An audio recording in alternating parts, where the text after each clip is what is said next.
what are some things that you can and cannot build on no code? Like, what are some of those limitations that you guys find people facing when it comes to no code? Okay, so this is like a trap question right here.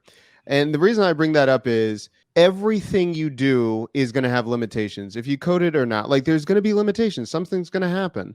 The issue that I find is, for the most part, has the person thought out validating it to a certain point to get to a certain level, right? So yes, first of all, let's just the question in the room. Yeah, no code has limitations. I have limitations as a person too. Like there's tons of things that have limitations, but what's the goal of what you're trying to do? And what I find is a lot of times people will say, hey, I'm looking to do something like, I want to create the next social network. I get this all the time. I want to create the next social network. And by the way, I want to have TikTok. I want to do TikTok and Clubhouse and Instagram in like 3 months. I don't know any coding background. I don't have anything, but I want it done. Okay, well, let's just back up for a second.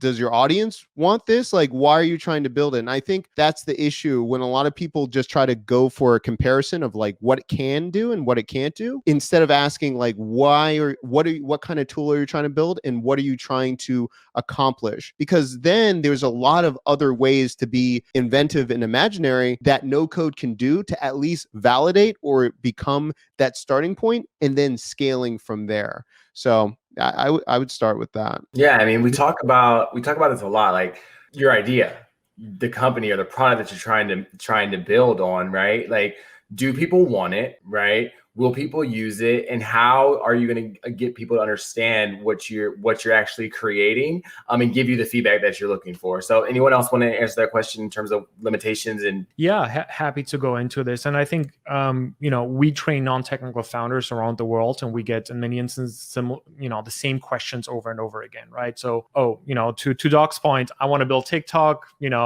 Clubhouse, all mixed together, and it needs to be scalable to 50 million people. And hey, I don't want to rebuild stuff. And so can we do it for $200? And you're like, whoa.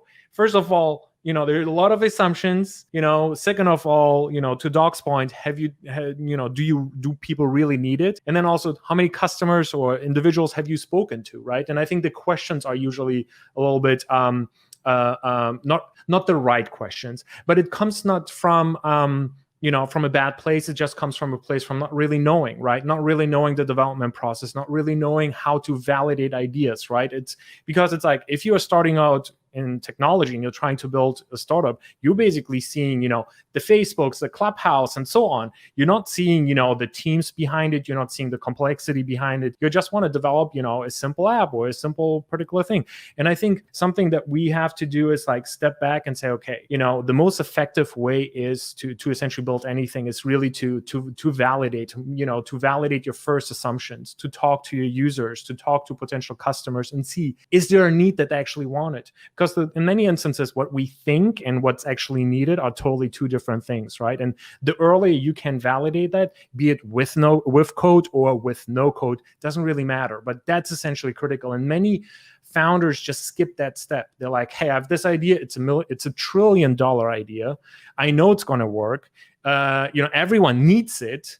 And I need to build this and this and this. And that's essentially setting yourself up for failure, right? So it's like, it's a better philosophy when you go about like, hey, let me learn the best tools, in this case, no code tools, to quickly test and iterate ideas.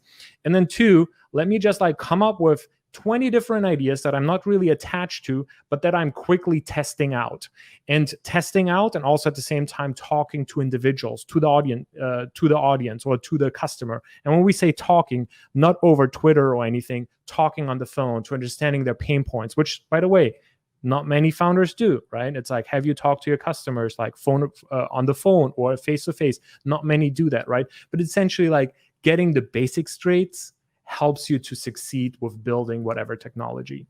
And then also, one thing, going back to the question, yeah, you can't build a blockchain infrastructure and or basically a very custom AR or VR experience with no code. And this is ultimately, yeah, you can, and there are maybe some some no-code tools that specialize in particular niches, but they have a lot of caveats. But then before even going there, let's first, get the basics straight. Do individuals really want it?